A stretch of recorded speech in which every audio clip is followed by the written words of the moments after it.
जघान शरणं तत्स्यात् सर्वशत्रुहरं परम् ध्यात्वा पञ्चमुखं रुद्रं हनुमन्तं दयानिधिम् खड्गं त्रिशूलखड्वाङ्गं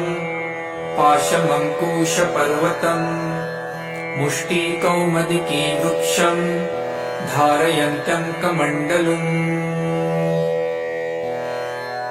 भिन्दीपालं ध्यानमुदां दशभिर्मुनिपुङ्गवम्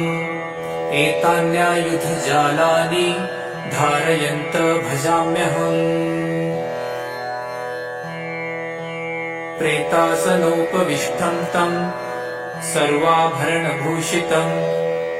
दिव्यमाल्याम्बरधरं दिव्यगन्धानुलेपनम्